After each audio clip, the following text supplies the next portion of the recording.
Hello and welcome to Pest Perspectives episode 44. Even though you're probably seeing it say episode 41 because I messed up again. But it is episode 44 this week. I have on Christopher Venables from Venables Pest Control. This podcast, if you're new to the podcast, it's a podcast that's made to entertain and educate. So if you can get something out of it, all the CPD schemes cover it. So whether you're with British Pest Register, BPCA, and Basis, but I've only got 6 codes for Basis, and they've already been used. So, but please remember to log it with your CPD provider. This week we have on Christopher for Venables from Venables Pest Control. How are you doing? Good, thank you. I've been live from my bedroom, not my office today. That's fair. I got my feet up and I got a nice backrest, so yes, I'm good. That's good. It doesn't matter where you are, you know. You can connect from anywhere now, can't you? Absolutely. It is. So, obviously, you're got a pest control company, but have you always had one? I used to be.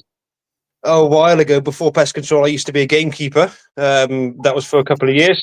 Then I left gamekeeping in 2002, I think it was. 2004. But then I worked with my father for a while, then moved down towards Gloucestershire, and then became a member of the industry. So, in that sense, do you mean you went to work? Did you go and work for another pest control firm? No, not at all. No. My father said it's about time I got qualified in something of a career. He funded my RSPH level 2 training, and then I set up Venables Pest Control here in Gloucestershire. I believe it's in 2010. Very nice. You've been in the industry far longer than me, then. A little bit too long, yeah. You can tell by the wrinkles on my eyes, you know. Yeah. Yeah, well, they're there. They're definitely there. My dad set this firm I'm in about over 10 years ago, or probably a lot more than that now. But yeah, that's good to hear. So you didn't ever have any experience working for the pest control firms then? No, I worked with my father for a bit. That was A&R Pest Control. He's semi-retired now. He comes down here every now and again and shoots all my deer, which is good. Yes, I worked with Dad for a couple of years, really, on and off, just gaining experience through it, and then moved to Gloucester. Still have father as a bit of a guide as well, which is always nice to have. He's been in it for a very long time. He's been there, done that. So as a point of reference, it's always nice to have that on your phone, just to be sure. So there's a good clarification of things when I need it.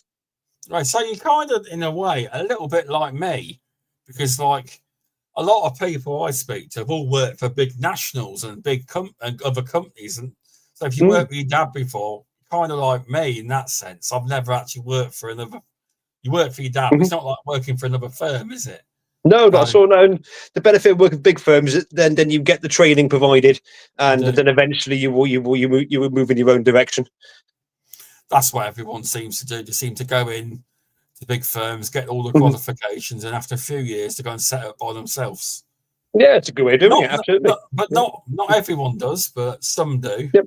Yeah, some companies have a certain time of year where if you're leaving too early, you've got to refund them either for the training or a percentage of the training, I would think. So you're not just going there, trained, and then leave the next week. So see while providing something. They get the work out of you first. Well, I would have thought so. I wouldn't have thought it'd be that easy. I've got my certificate. I'm off. Hello, Storm TV blog on YouTube. Hello, wherever you are. And I hope you learned something. Yeah, and Jensen Corrigan. Hello, welcome. But no, that's so. When you were starting your pest control business, as obviously you had an experience with your dad, what was it like for you actually setting up your business? Like, as the same as any foundation with your dad. And then, I was thinking the business side, like setting that bit up. How was that? I would think setting up any company with anyone's always going to be quite daunting, and getting off your feet and getting contracts, doing the footwork is always quite bad, because you may not know the industry well enough to sell it well enough. So you would gain it better with experience as you go along. So when you start off, you got the training, you have to develop your experience. It's a very hands-on industry, isn't it?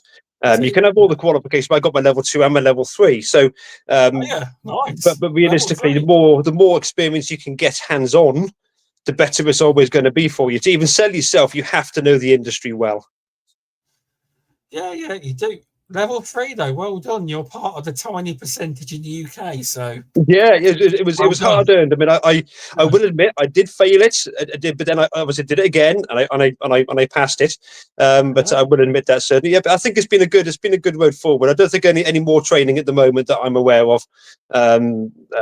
I don't think I need anything else as such. But I've done my IPAF as well, my ladder training, etc., etc. But yeah, at the moment, I will just keep grinding and working before I do any other training for the moment. So.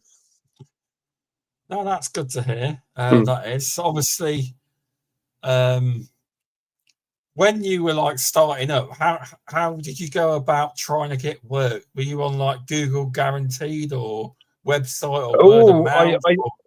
I When you don't think first I got spent going? that much money on advertising at first, because starting up, so you're trying to keep costs down as such. But I just hammered the emails and just emailed as many companies as I could, in handwritten emails and such, trying to make it more personal.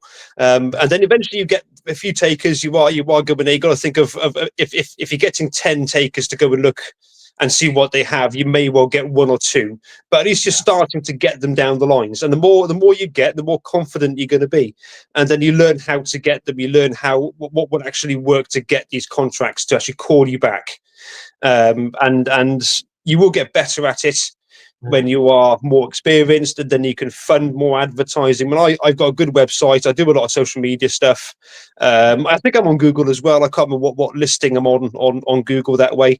And word of mouth. I'll probably say 40% of my work, maybe 50%, comes from word of mouth. It's good, that is, because I do a bit of social media and that in the local area. I'm quite known. I use that next door app. It does very well. Yeah, I've I've heard of never, that one. Yeah. but I've actually got called by one customer. Oh, you're the next door celebrity. I said, no, I'm not. She said, well, you're always posting on there, but it's not always about pest control. You see, it's about other stuff. So I'm not just trying to push my service. Yeah, true. It's other stuff like that. Yeah, and but no, there were some good ideas. I mean, the contracts wise, I'm still learning that, because when I started in like 2020, I was, when you start, I wasn't very good at talking to customers. It took me a while you develop to build that, don't you? I mean, it's always going to be developed, and the more the database you can build, but you can only build a database through your years of experience, and the more people you were dealing with, and hopefully they'll always call you back. So a lot of my during the WASP season, my database is huge with regards to how many people I've dealt with over the years, and they will call me back. So that's why I get so busy with WASP, because they're calling me back from previous years. So just building a natural database through just doing rat jobs, wasp jobs, bed bugs, fleas, etc., and ensuring that you do it properly, and then eventually we'll just call you back for the next problem. Yeah, we generally get people every year that ring us back. I'm stubborn. They expect you to remember, don't they? Oh, Mr. Jones from 6 years ago. Do you remember me? No, probably not. But I always say, I probably remember you when I get there. Yeah. Same here. Yeah. So I had a lady call me today about squirrels that I did a wasp nest for her 7 years ago. Yeah. And she's got squirrels now, so I'll be going on Thursday to go and deal with those. Yeah, it's always nice when people bring you back. They do. It is. Yeah. It is. You build friends and you build relations as well. I mean, a lot of my father's clients, now that he's becoming retired, they're not just customers, they've been friends for many, many years, 30, 40 years. So they're not just customers, they're good friends as well. So no, it's good to hear. It's good to hear other people can hear the advice, because there's a lot of people starting out and people looking for advice here and there. And to be fair, you gave out some quite good advice there when you were starting out. Yeah, and even talking to Because, your local pest controllers if they're happy to talk to you as well. I mean, I'm good friends with many pest controllers around here and around the country as well. So when you develop good relations with other pest controllers, they will also help you and provide you with some work. If they're a bit busy, they'll give you a call. Could you go and do these couple of wasps for me this week? And then you're developing your own database as well. So it's building good relations with your local with your local competitors, without stepping on their toes. If possible, but when you're good friends with them, they will help you as well. yeah, I mean, to be fair, I get on with the majority of them around here. I speak to them. There's some obviously that don't like to speak to us, so that's fair enough. It happens. That is, It but happens. the vast majority do. But Yeah. it's like if you look at me now from when I started in industry, Mhm. I've got speak up and all that, and but it shows you how you go on the journey, isn't it? It's either It is, yeah, absolutely, yeah. oh, you're always learning, aren't you? Because I'm Of learning course you so are. Yeah, much. it's a very educational industry. So again, going into the level 3, that sort of helps me as well. But you have to keep up to date with things, and talking to the reps of the manufacturers and the suppliers as well is a good way forward. WhatsApp groups, Facebook groups, it's all there. It's all there to be told and explained. I mean, when laws changed for us with regards to our building, the legislation with buildings, there was a bit of an uproar for a good several days when that first started. Then it all slowed down when people finally understood what it means and what you could always do, and what you would have to change, which is a big part of the change. Yes, but there's always things you can do. So it's understanding you always have certain things to do that you can still do, but there's certain things you just can't do. But you got to work around it. We have to do it. Well, yeah, it's like I don't generally, obviously, because I've just sorted out all my I've had my crew certificates, but I had to send them off or email, but the crew declaration, but I had to sign. I just worked out how to do the signature on a tablet.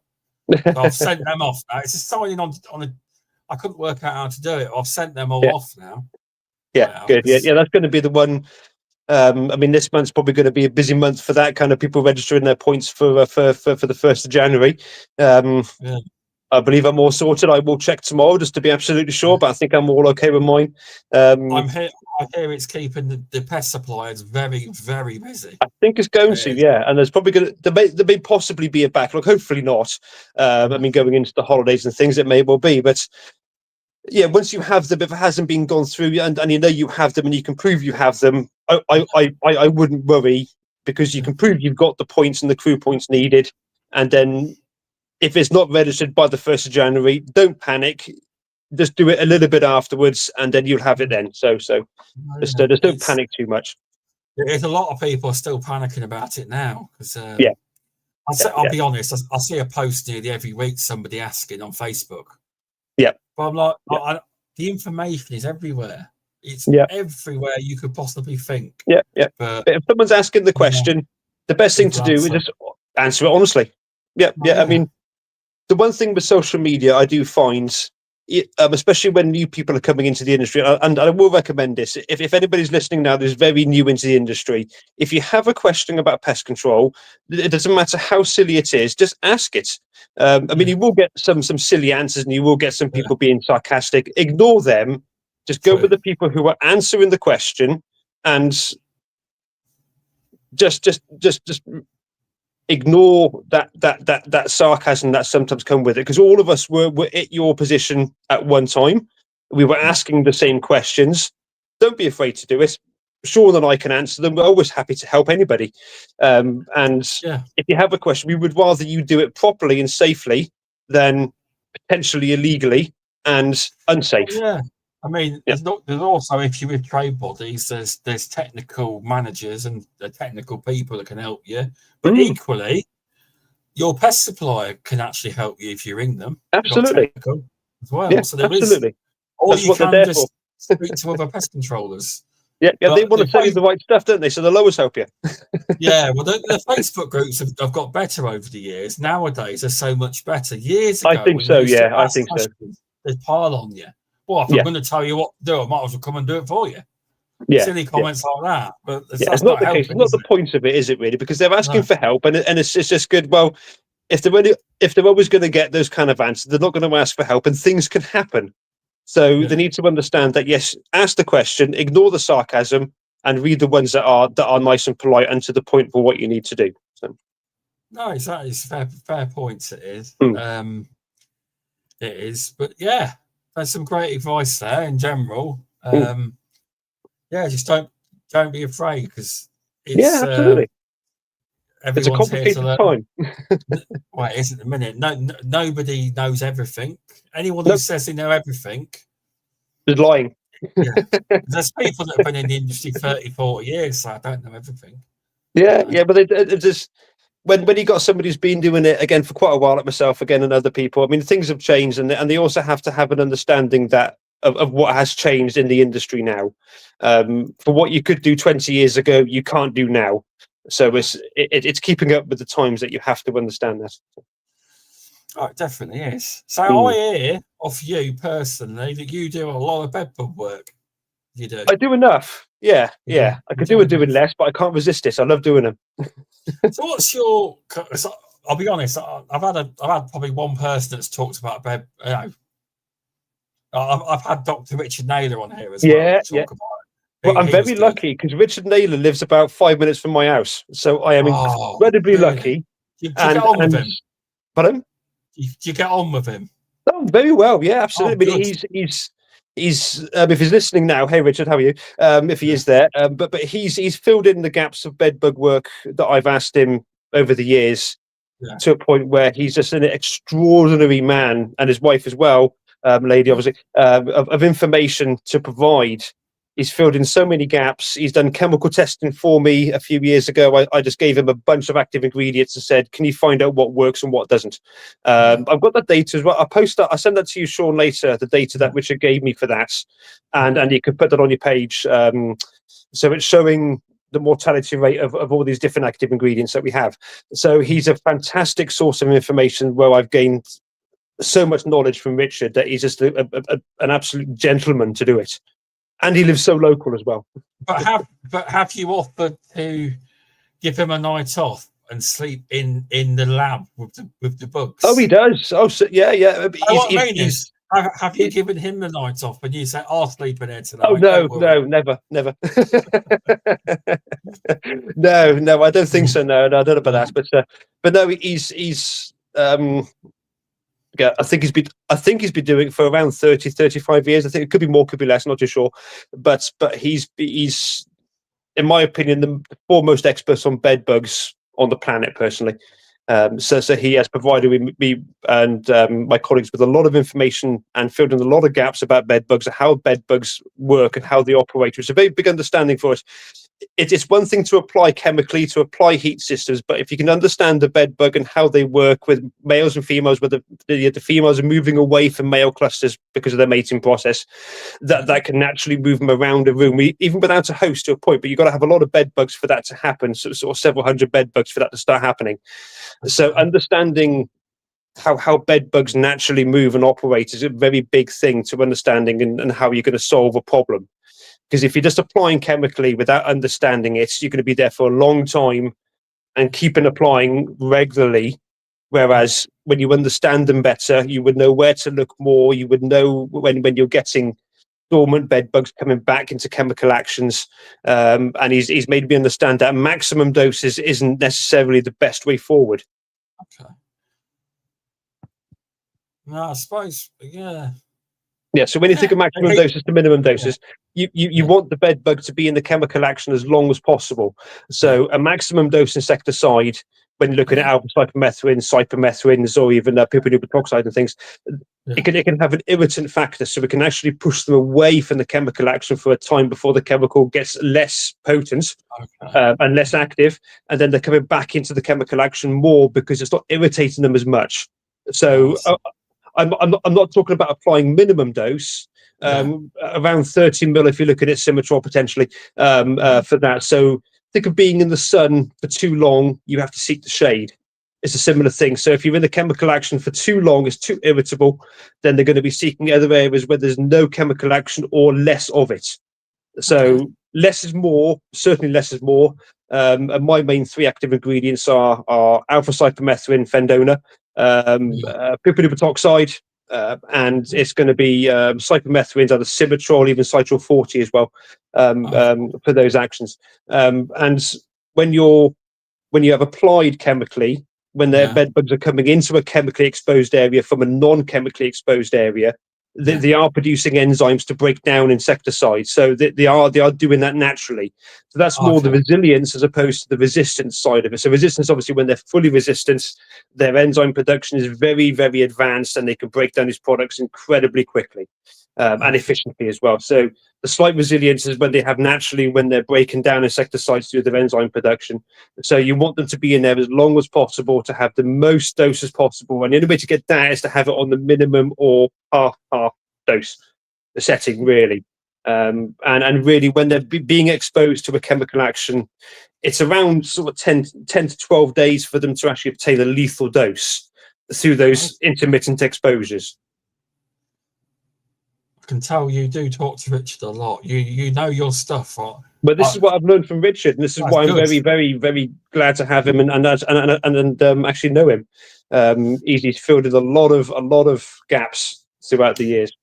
You mentioned chemical. Do you do any of these heat treatments or steam treatments? Yeah, I'm a big, huge fan of the Poultry. I got 2 Poultry systems at the moment. Steam, is that steam? Yeah. So I use that probably 95% of my bed bug work. So if you've got 500 bed bugs in front of you, you're better off steam. If you have a steamer, you're better off steaming them, because if you have 500 bed bugs so in front of you, you're going to have egg systems in that in those clusters as well. So you're better off steaming it and killing them, dehydrating them very, very quickly, and you are going to get a huge number of dead bed bugs as a percentage quite quickly. So really, within the first treatment, if you're doing the heat system, a Poultry Simex, and a sort of chemical boundary treatment as well, you're possibly killing 60 to 70% of the bed bugs that are there in that first treatment over the course of those several days. You are getting that kind of percentage anyway. And then you have bed bugs that are further afield that have to come back into the chemical action and or to an area where you could treat them with heat again as well. I've done bed bug work and completed it with just the steam system upon request from the client, but it's taken 7 to 10 treatments over sort of 3 or 4 day intervals. Really? You have to give time for anyone to come back, but then you've got to monitor on top of that as well. So it can be done, but it's quite more intensive to do that. I could imagine that cost the client quite a bit more. It was a lot more, yeah. I'd probably say almost double the usual cost. I mean, for a 2-bedroom house, I normally charge, I will reveal the charges now, I would normally charge between £400 and £500 plus VAT is the usual costs. And my main time scale is about 2 months. So application chemically with the Simex is going to be every 4 weeks. I don't normally go into the third unless I can justify it. That may just involve heat treatments down the lines, and with pheromone trapping as well. But I tend to stay there for at least 2 months throughout the whole treatment, because of any dormancy, depending on how severe the problem is, it's good to be around for those extra couple of weeks. Even if nothing happens, if something does, you can be involved straight away.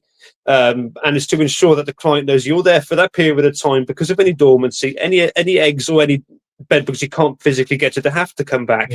Again, females naturally moving away from male clusters, and when you've got thousands of bed bugs in front of you, the natural pheromone produced by the bed bug could actually overpower the human pheromone to a degree where you get some dormancy anyway.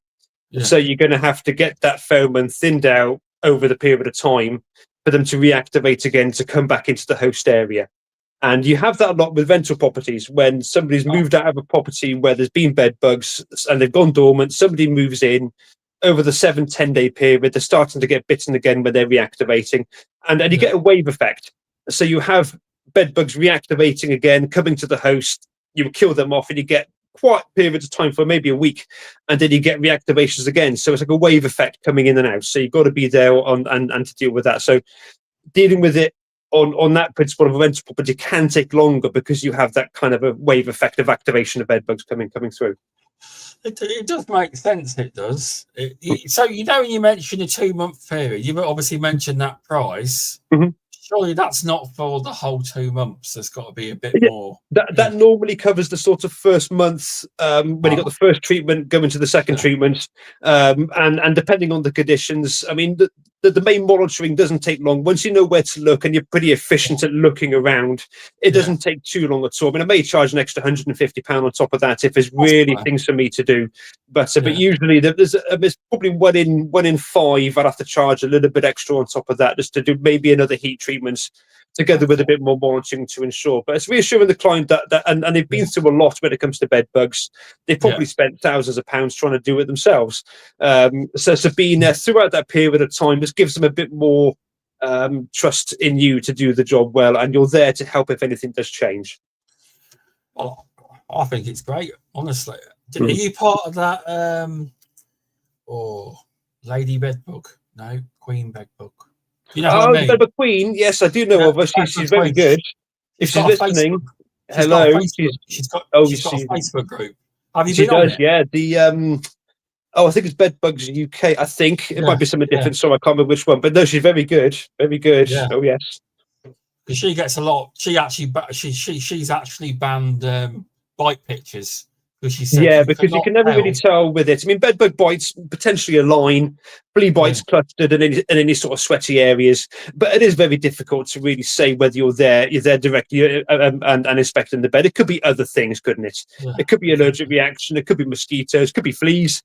It is very inappropriate. I mean, clients send me bedbug bites photos, and I say, look, I need to come and have a look. And usually I don't charge to come and have a look and see if it is bed bugs. But if it is, then we talk about pricing, we talk about treatments, and then we go from that. Okay.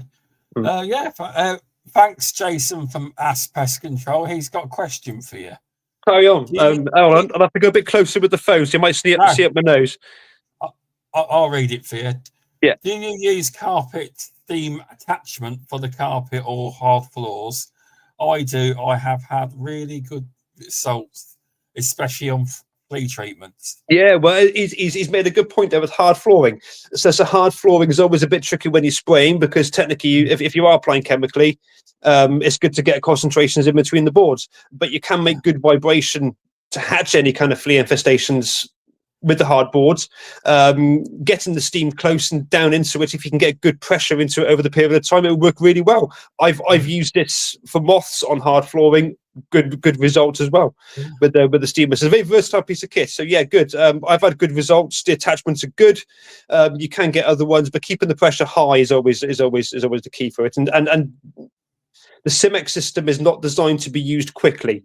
So applying it slowly to build up pressure, build up the heat. And I normally go over a bed with the steamer twice. So you do it once thoroughly, and you may get bed bugs that are running away. I even use it for cockroaches as well. It was great for cockroaches. You've got to chase them a little bit, but it does work. So inside electrical things and ovens and tumble dryers, etc., it works well. But yes, for hard flooring, stamping about, making vibration, steaming through, as soon as the steam touches them within 3 or 4 feet, they'll be dead. And the more eggs you can get, the better. So yeah, very good, very good. Yeah, no, thanks for that. Thanks for that good question, Jason. Yeah, if you can read the questions out instead of me putting the phone right to my face, it could work quite well. Jason's that's commented so far. Them other comments, I'm going to ignore them. They were some kids on YouTube. They were what? Sorry, who were they? They were kids on YouTube. I don't know who they were. Oh, okay. Well, if you kids can listen, become a pest controller. We'll help you get there. Yeah. And yeah. My son wants to be one. He's 10. Yeah. Someone's got to do it. Well, yeah. But no, you've got. I'll tell you one thing. I looked on your website. I think you should change your bedbug page and make an emphasis on how well you do it, because your page is quite brief, but your knowledge is vast. It is. I think you should make a bit more of a. Because I'd call you a bit of a specialist. You really get it. You do. Well, I do my best. I mean, again, I've learned this from my father throughout the years, and again through Richard as well. And it's things where if you talk to the right people, you will learn the right things. And if you talk to the wrong people, you're not going to learn anything apart from doing it wrong. So it's just really talking to as many people as you can. I mean, I'll give my kudos to them, my father and Richard as well. You know, I've only known this by talking to them. Yeah. So and I'm always happy to, and yourself is always happy to pass knowledge through to anybody who wants it. Absolutely. No, this knowledge will definitely help people. It definitely will. What was I going to say? Right, the one thing that blew my mind that Richard said on the Beauties and Beasties, and I brought it. Just trying to think. he said that a lot of the resistance build-up is actually the manufacturer's fault. And I know you were, because I didn't realise that the bases and that they coat in pyrethroids. I didn't. They're all coated. I didn't, and that's part of the point. It's not all, because everyone always thought it's the pest controller's fault for spraying it, but apparently it's not. It's actually impregnated into the bases of the bed. That blew my mind. That did. I just thought it was pest controller's fault. But No, it was never our fault. I mean, the three main products that I use, again, when you go back to the ones that Richard showed me with regards to the mortality rate, pipermethrin, alpha cypermethrin, again with Fendonis, obviously the newer ones out now from historical product being brought back, and cypermethrins, and that's Symmetrol. I mean, Symmetrol's got the RTU, which you can use on mattresses. The neat version you can't with that. So those are the three main ones that I would use, and that's based on what Richard has found. So we only want to use the ones that work. When I was chatting to Tim Bloom probably last year, maybe this year, about bed bugs and actually what it costs the pest controller to do it. So if you're using products, I mean, some products may have better results in different parts of the UK compared to where I have, absolutely. I'm not mocking any other manufacturer or anything at all. We just use what works is the main thing, because we're charging the client. It's their money, it's our profession. So when you have products that don't work, I won't name any, I don't want to be sued today, products that are not effective against bed bugs, you are doing more visits, even if they're cheap and costing you less money to use on the job, and you're making more profits, you're therefore spending more money in the revisits than what it is using a more effective product where you're doing less. So you have to use products that work well. I mean, everyone's got their favorite ones. Those three I said before, my ones that I know work well, and with the monitoring and with the persistence, you can do it. So it's about using the right product that does work, because that client's paying you to do that job. They're not paying you to save money; they're paying you to do the job. So using the correct products, it's not that much more expensive in reality. I mean, they give it a few more pound per mix, but it's not enough for me to change to make a cheap product and go there more times. So using the right products, and the Simex is a great system. Having one of those has been a good asset. So don't skimp on the active ingredients and the ones that work well. And speak to people like Richard. He knows what works well. I might send him some more products down the line, and he can do some more testing. But I can make the testing he did for me a while ago available for anyone who wants to see it. And they can. I'll ping that over to you at the end, and you can stick it on at the end. Yeah. Cheers for that. But no, I'm really impressed with your bed bug knowledge. And everyone has their own ways of doing things. There will be people who would disagree with how I do it, which is absolutely fine. And I'm always happy to learn new things. And it's just how I like to do it. And others have different products. It works for them. Fantastic. It doesn't matter as long as it works. And some people do, like I think Richard Barry does the big heat systems, which work great for him. He's fantastic at doing that. He's a good bank of knowledge for that. And it works for him. And he goes all over the UK doing that. I will ask him on at some point next year. I've got the bedbug queen lines at February, I think, next year. Oh, lovely. I've been watching that. Oh, yeah, definitely. I seen her at Pest Tech, and she found me. She said, I've been looking for you all day. And she finally found me. I was like, wow. She found you. I'm here, there, and everywhere. Because Richard messaged me, actually, and said, I'm so sorry. What do you mean?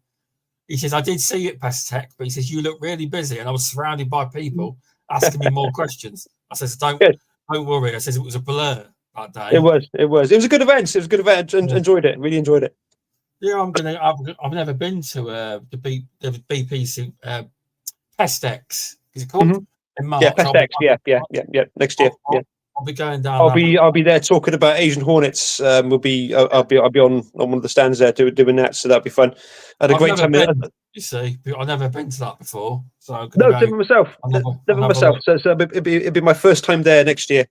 As well, so that'll be my first time there. Certainly will, and I'll be giving a talk about some Asian hornets. So I better be sure I get brushed up on the knowledge properly. But again, it's a bit different for you, though, isn't it? Yeah, I've taught to colleges historically, and I've given talks, but then when you're talking in front of a lot of people who know what they're doing, who are very good at their job, The sweat's pouring. It is. You have to be a different level. You have to be there professionally. You have to be there with as much information as possibly can, because there's people there that know a lot more about it than me. Yeah. Oh, that's fair. That is it. Also, though, you're on the BPCA board, aren't you? As well. Yeah. That's been you're in there. Good fun. Very good fun. Yeah. Are you enjoying it? Yeah. Very much so. Absolutely. It's interesting. It's not what you think when you go in, though. It's a little bit different, but it's interesting. Yeah, it is. It is very much. But yeah. So you wanted to mention, because you're a big advocate for, well, you like to use the product selonta in a lot of your work. Yeah, I like to use products that work, and I'm always lucky enough, I would say, and lucky would be the word, to be able to use these products before they come onto market, to get a good knowledge behind them, and provide that for future use for the manufacturers and pest controllers. So yes, selonta, Cholecalciferol as a whole, I do thoroughly enjoy this. When even with agricultural use, I've actually got it on probably 95% of my farms now as the primary rodenticide there for the moment. Yeah. Okay. Do you do any like high-end farms, like biosecurity places like that? Probably the highest end one I use on is a biogas facility up in. I think there was some photos with Best done a while ago when they specifically requested selonta, and that's because they have in a hugely open area. They have barn owls, they have kestrels, they got birds of prey, they got scavenger birds, which are all still there at the moment. And they specifically requested it as the only product for that site. So Cholecalciferol itself can be used, but specifically with selonta for that one. So I do have both Harmonix and selonta there.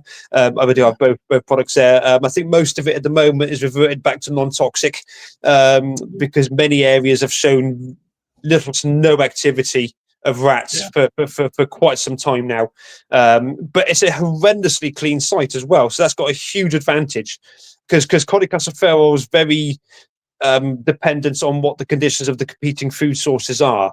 So I find with agriculture, how I've found it working well, if the farmer's happy to pay the extra costs, and basing it on an arable farm, if you can clear and proof as best as you possibly can, you will get the maximum results with Cholecalciferol. And when it doesn't work, what I found when it wasn't working, the competing food source was an interference. But once you've solved that, it works wonderful. And 95% of selonta, even Cholecalciferol as a whole, in both products, I was still getting uptake, but I knew it could be better. So you have to prep the site well, I find, if you can, and if the farmer's happy to pay for the extra work, yes. For you to get the maximum, and that's where you saved money. When you're using it without putting the major work into it, you will lose money because you've got to do more visits and change things around. It sort of teaches you to be a basic pest controller again, go back to the basics, look at the proofing, look at the hygiene, which you have to do really anyway, and it provides you with that benefit. So that's where it saves you the money. So working with the farmer as best as possible, if they'll let you, will make you save money, because you've got to do less visits, because it is having the best efficacy on the bait, the best action.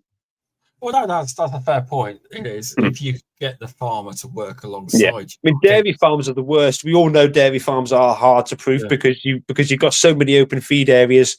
Many farmers don't let you do it. They won't pay the extra, which is just a shame, because if they're requesting it, they've got to understand prep work has to be done for it to work better. And if they're paying you to do a job, they want you to do it as best as possible. So they have to work with you to do it. And farmers that, again, I've learned through my years, farmers that don't work with you, you're probably costing you money at the end of the year, is more what the contract's worth. And are they really worth your time? Probably not. Because if you're wasting time having to go there, bear the brunt of all the insults from the farmer, there's rats everywhere, where you explain why there's rats everywhere, and they don't want to help you, you have to be firm. And really, if it costs you money, just move on to the next. Get rid of them, move on to the next. But if they are happy to work with you with, again, Cholecalciferol, most of my farmers are on it now. They've signed up for other 5-year contracts, and they're very happy with it. So it's prepping the site, understanding about the mode of action, keeping things clean as best as you can, and hopefully the farmer will understand that if you do that, you'll have no rats. Your machinery's safe. You're preventing any kind of cross contaminants, not just from the rats themselves, but the feces. If they're bringing in matter from outside into their grain store, if they're eating their grain, if they're defecating in it, dead bodies in it, if it causes the farmer to apply grain bait on the ground, we've seen that, and again, that's around the grain store. Yeah. Your job shouldn't be to kill the rats entirely. Your job should be to protect their livelihood. Yeah. And if you can think of it on those terms and explain it that way, hopefully they'll listen more. I gotta be honest. I mean, I've probably got 2 farms and they're just grain stores. I say 2 farms. They're literally 2 grain stores next to each other by the same. I say farmer, but he's not. He just puts grain in them, and that's all I've got. But there is people out there. This information will really help. It will because I've got quite a few people that just do farm work, and they said they've got their good clients and they've got the clients that don't listen to them. Absolutely. So When looking back on Selonta for how I used it first, when I first started using it before it was on the market, the best results I got, again, go back to an Alba farm. I found with the start of it, uptake was slow when they had access to competing sources of food, but what I found on a different farm is doing it differently by completely proofing the barn, every single bit I could find, stopping them getting in, letting them feed upon their stored food already for sort of 7 to 10 days, with applying the bait stations on the first day, let them acclimatize to that. Then you apply the Selonta. Then I got uptake so quickly, and I actually killed the entire farm of the population of rats within 7 to 10 days, within 5 visits. Very easy to go along with. And that's what I found worked the best. And trying to implement that on all my farms. Some agree with it, some don't. Most of the ones that don't, I'm probably going to bump off mid-year when their contract's due anyway. But the ones that do, fantastic. Very easy contracts to do. I actually love the way you talk about these farms, the way you do business, because it seems like you do a very good job. Because I heard you mention there, some of them have signed up for 5 years. That shows. But that's lucky. I'm just lucky with that one. I mean, my contracts on farms are rolling contracts. But when farmers can see the value for money, yes, it's more expensive at the start when you're looking at proof and what you can. Some things you just can't proof. I mean, there are situations where you just can't do it, but you got to do things different. You got to maybe do trapping, shooting as well with that. But the more confidence the farmer can have in you, and that's based on the products and that's based on how you use them, the more like they will keep the contracts going and talk to other farmers as well. But the more farmers that recognise that this product needs prep work, Cholecalciferol as a whole needs prep work before you can get the best results. It's not just applying, hoping. Look at it on what's going to suit you best and make you the most profits, and that is going to be competing food sources and removed as best as possible, hygiene as much as you can. Some farms just don't do it. Fine, you have to work around it. But at the end of the day, it saves you money. And that's where you save it with Cholecalciferol, is by reducing that and getting them on the product. You're using less product. The visits are normally every 3 weeks, maybe 2 weeks monthly. And that's where you save the money. Use it well. Think about the mode of action and what can make that better. Yeah, so with that, I can tell you're quite good at selling, because you mentioned the value. Experience sometimes. You seem like you understand how to talk to farmers, like provide the value. So as we discussed before about attaining conscious when you first start, is knowing your products, knowing the industry, how they work. You can explain it better. You can give them more knowledge on how you're going to operate and do the job, and the reasons why you need to do it in certain ways. And that's just developing an understanding, isn't it? Through it. Yeah, no, you are right. It's just you seem like you work very good with words when it comes to farms. But some people can talk to farmers and some people can't. There's a way around with farmers. Again, farmers want to get the best value out of their money. They want to squeeze every penny, which is rightly so, absolutely. And the only way to do that, I mean, they don't care how much it costs me to do the contract. If they sign a contract for X amount of money, they don't care how much extra it costs me. But it does at the end when I say you've got to look for somebody else because you've just cost me an extra £500 a year by not listening to me. Then that's when you're either going to pay that back or you're going to change what you're doing. If not, you can find somebody else. So don't be afraid to say no, and don't be afraid to say, look, you're costing me money by not listening to me. This is why you've got the problems. and I'm here to do a job, and you're not letting me do my job, and don't be afraid to either put your foot down or just walk away. Okay. Yeah, because if it costs you money, it's costing you money, and it's pointless. Jason is here again. He's under his Jason account now, not Ask Pest Control. Mm-hmm. Have you baited with Harmonex, and what are your results? I find Harmonex. he finds it's hit and miss. Harmonex is the one you can boa bait, selonta you can't with. So boa baiting with Harmonex is fine. You have to secure it well. Again, you have the primary exposure to non-target species, which is always going to be an issue. So you have to keep things safe. You do end up using a lot less than what you think when you're pulse baiting with Harmonex. When you can get it to the source, it's always the best option. Getting the rodenticides to the source is always going to be your money maker with that, to actually resolve a problem as fast and as efficiently as it possibly can. So anchoring the baits is very necessary. Don't cover the holes with soil, because that would encourage the rats to dig out the bait potentially. So what I tend to do is cover it with a brick and leave a small gap at the base where the rats can see a way out, and that tends to stop them digging. But having depth of bait is very crucial. So choosing the right hole is going to be a very big thing. So don't go with the ones that are that would lead the bait to potentially fall down from gravity. Look at the vertical holes, the deep vertical holes where you can secure it very well and deep. Okay. So good results. Yes, good results. Yes. That's good to hear. That's a different method, that is. But no, you're right. They wouldn't dig if there's a gap. Yeah, so it's discouraging the digging as best as you can, because that could expose baits as well. With that, so used to get a lot of that with grain baiting and boa baiting. With that, where you would cover the hole, then a lot of the grain bait will be dug out to the surface, and you've got to quickly clear it back up. So it's ensuring that and not encouraging them to dig as much as possible. So there's one that I always hear with Cholecalciferol. Have I said it right? Cholecalciferol. I probably said it wrong myself. I don't know. Because people are always saying, "Oh, it needs to be in grain form," and I know that would be very not. For what I gather with cholecalciferol with grain form, they I could be wrong. They can't get the cholecalciferol to penetrate the grain enough for it to be inside the grain itself, so they can't penetrate the grain with it, as opposed to what you can do with Bodificum, Bovidine, and so on. So a pellet form would be nice. A pellet they could do. Yeah, I heard something similar at a seminar, and someone asked that, and it was nearly bang on what you said. It was that he says they've tried, but they can't do it. Yeah, so a pellet form could be nice. I'm sure there may be things down. I think in America they got it in a waxed block. I think. I will double check that. I should have double checked it before I said it really here now, but I think they've got it as a wax block in the USA. Completely different world, America, isn't it? Yeah.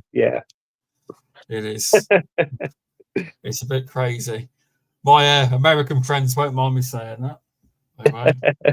It's state by state in America. It's all different. It is. At least we haven't got that to contend with. No. I think California's banned rodenticides, haven't they? I think. You should get Jasmine from Petco back on here. She'll know. Yeah, I can't remember if the problem is the world keeps following what California are doing. It's worrying. Yeah. Well, hopefully, we won't go into the state of this country at the moment, but no. Yeah. Jason reckons they should make Harmonex into a block form. That will be better than the pasta form. But so each formulation that we have in rodenticides has its own area where it would work the best. So grain baits will always have their own area where they work the best. Same as blocks, same as contacts, etc., etc. So, I mean, at the moment, the soft block I do find works quite well. I don't know what Envy we're going to be doing any further lines. I'm not sure what Selonta are going to be doing, Basaf are going to be doing for any different formulations. I'm sure something will come out soon. Jason, 6 to 7 years probably. Maybe. That's what I'm hearing on all new products. They said, they said that all new. I heard a talk once. They said that the average new product gets registered, you're looking about 6 to 7 years for the HSE to approve it. Yeah, potentially. Yeah. That's crazy. Long time, very long time. So more's getting removed and added. Yeah, I mean, it's Obviously. always good to have the if something gets removed. I mean, they are looking at what alternatives would we have. When looking at FICAMD, when that was removed, the other alternative was the quartz, or was going to be the Vulcan, isn't it? So there were alternatives there, and from what I gather, the amount the manufacturer was making in profits compared to what it cost to renew the license for it wasn't matching. So No, because it was more of a business sense, which really is a business, and they've got to make profits. And we have to adapt. We have to adapt to it, don't we? So. Because obviously with ViCAM-D, I think I spoke to John from Killgerm, and he said it's like this, Sean. You make more money out of a box of ViCAM-D than the manufacturers do. You make thousands out of one tub. Yeah. But the first nest covers the box of FICAM, isn't it? The first nest covers the tub, and the rest of it's, I wouldn't say pure profit, but the rest of it's a lot of profit. Well, yeah. But he said to them as a company, it's not big money. No, never will be at all. No. Even with cilantro, when people say about the cost of cilantro, they don't make that much onto it. I don't know the figures. I have to speak to Lawrence about that, but I'm sure they don't make that much either at all. Yeah, and it's how you use it. And again, go back into the savings for the cost of cilantro. You can save your money by prepping the site. Look at agricultural purposes, equine yards and things. You will save money by prepping the site, which the client has to pay for realistically. And when you're looking at a long-term contract, you'll save it by prevention, just standard hygiene, proofing, keeping things clean. No, it's great advice. There's a lot of people I know that do farm. I'm sure because you've given that great advice on cilantro and Harmonex. Well, mainly cilantro, but Harmonex as well. No, I talk about both. I use both. I'm not paid by anybody. I'm not paid by BASF or anything. I wasn't suggesting that. No. I did see No, not at all. Both products work fantastically well. Absolutely, and they're there to work, and they're there to, and they wouldn't if they didn't work, they wouldn't be there. It's how you use them. With any product, it's how you use it. So, and when things don't work, something's there making it not work that you need to change. If you want to use that product there, if you have to use that product there, and it's not working, something needs to change to make it work. No, it definitely does. It's I did see you on the basic standard. I'm sure you had a T-shirt on too. You look like I had my work shirt, or they didn't send me a BASF shirt. I keep asking, but they won't send me one. So I had my work shirt on. I look more normal. It was a blur that day. I thought you had one on. Sorry, but yeah, but no, yeah. I think. Is there anything else you want to mention, or? Yeah. Let's go back to bed bugs. Richard found some information. The earliest ever record of bed bugs in this country that he found was from 1586, and that's from this country. So we've had them in this country since 1586, and how they used to deal with bed bugs in their properties there was put a pig in the bed. The bed bugs would feed upon the pig, have their feed, then the host would switch with the pig. Okay. That's a good thing to talk about with clients with. So I always say about Christmas meals when you got pigs in blankets, I thought, oh no, that's actually from when the bed bugs and with the pigs in the bed.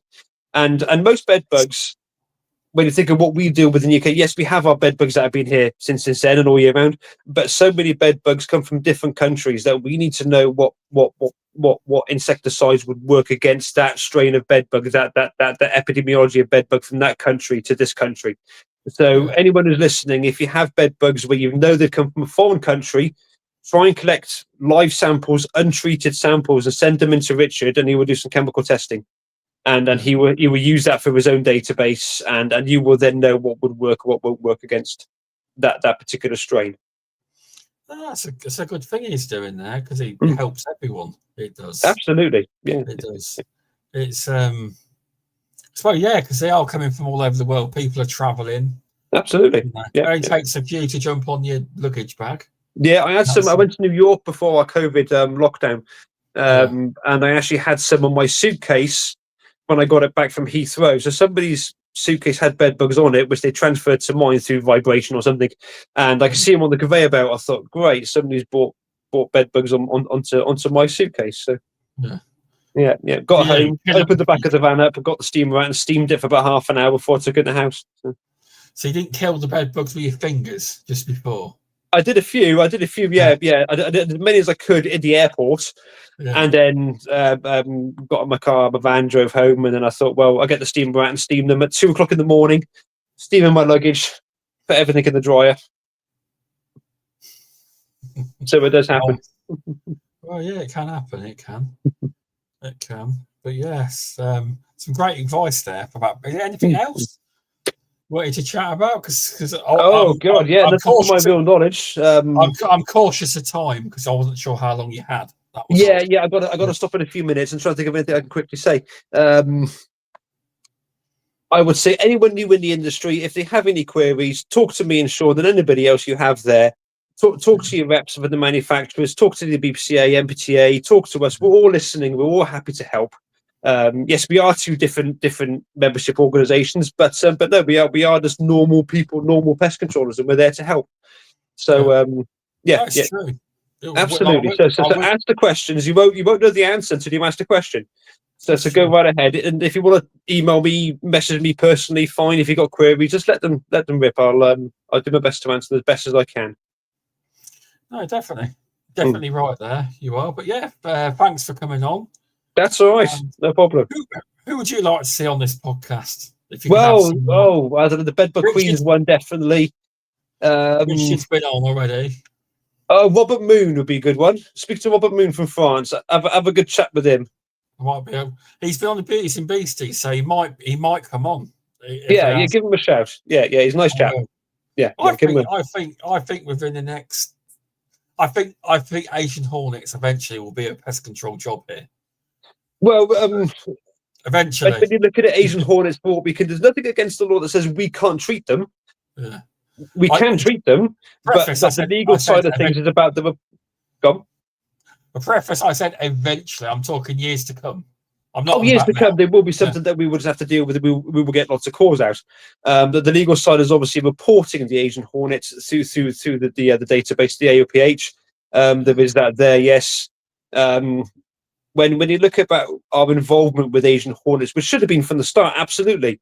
Yeah. The AOPH will suddenly have 35,000 people who are qualified, experienced enough to deal with this particular type of pest, and ready to go at a moment's notice. When you're dealing with an invasive species, when you've got minimum people dealing with it, when in reality they should have had the entire industry helping to monitor, to track and trace, which is the sort of hardest part. The track and trace is the hardest bit, and to treat as well of an invasive species. There'll be a lot less Asian Hornets every year, even up to now. For when it was 2016, wasn't it, in Tetbury, where the first one was found? There should never be an increase. There should be a decrease in the amount of nests they're doing every year.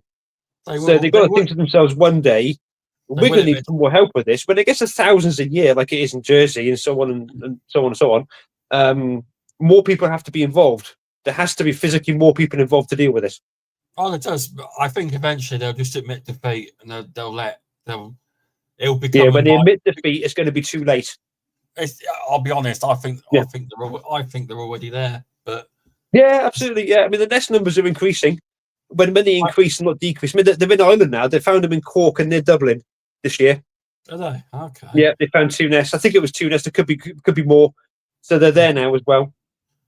But yeah, apparently I've heard recently that a lot of queens have been found, so that means they're kicking queens out. Yeah, but any nest you miss, you're gonna have 70, 80, 90 queens that are going to be out there propagating for next year's nest. Yeah, you think of that the amount of damage that can do. Absolutely. Yeah, absolutely. Again, having Robert in is going to be a good one because seeing him do them, the stigma I found against Asian Hornets, there was no major aggression. There was some aggression when we treated them. Yes, we were suited up. We were dealing with that way. But even the ones that were treated weren't that aggressive. I approached a couple of nests on purpose without a suit to give off my complete body heat with that.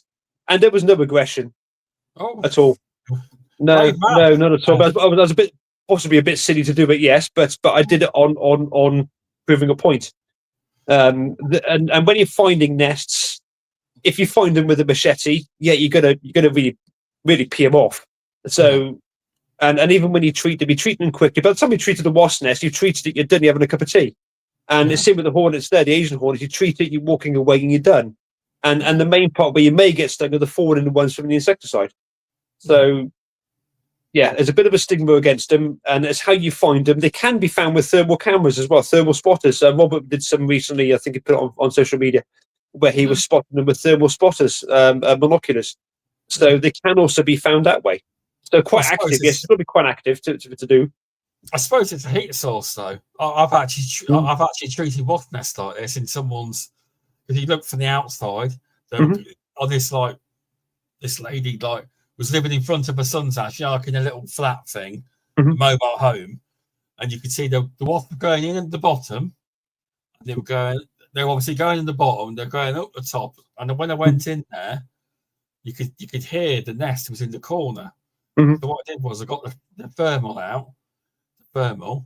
Checked where they were, made a little pierce, and used aerosol and sealed it. That killed it, and I used the thermal. You could see the nest dying. Absolutely, yeah. So track and trace is going to be the hardest one. I think they're using GPS trackers. I'm not sure whether they use them this year. Certainly, hopefully next year, which will certainly reduce the time to find the nest. I mean, it would be nice if we could develop our own version of track and trace, and then treat as well as an industry. Because just completely have our own version of it. There's nothing stopping us doing that, as long as we import them to AOPH as well. So it's going to be an expense. We may have to find some sort of funding for that. It would be interesting. The problem is, though, a lot of the public were just reporting European hornets to them. Yeah, so misidentification is the big thing. Some are doing wasps as well. So having the knowledge and having people with knowledge to do that properly. I mean, as pest controllers, we can apply traps to our contracts and have specific people to look at them for us, couldn't we? Really? So we have many places we can monitor for these Asian hornets around the country with all of our contracts. That's a huge amount of people that can do it anyway. But it's obviously funding the traps, funding the bait, funding the treatment as well. So there's got to be an incentive to do it. Otherwise, we are business people. We got money to make, and we got things to run. So. Exactly. Well, Sean, part of the Beauties and Beasties, he actually offered his local area. They were doing treatments for the Asian hornets. He offered his services to go and help them for free. Yeah, quite interesting. They were. Yeah, of course they won't be. No. Which way really is again? There's nothing stopping us doing ours, but then we've got to look at the finances behind that as well to do it. I mean, I've got some traps in Tetbury and Quennington near Cirencester where there was activity around there, but nothing showed up on that, which is okay. But thereabouts, they'll be around us. I'd say in the next couple of years, 3 years maybe, we'll see them more prolifically. I think. I mean, Kent has a lot of them anyway. The majority of them are down that way, but we'll see them more often than bigger numbers. Yeah. No. So I think it's been a good one. Thanks for coming on. That's all right, no problem at all. You really impressed me tonight with your vast knowledge, honestly. No, you do me as well, mate. Absolutely. Yeah, absolutely. Yeah. But thanks for that. And I'll contact Robert Moon next to get him on. I might I'll give him a nudge for you as well. give him a nudge. Will do. Right, thank you, Sean. It's been wonderful, mate. Really good. Thank you. Thanks, everyone. Take care, guys. See you now. Bye. Bye-bye.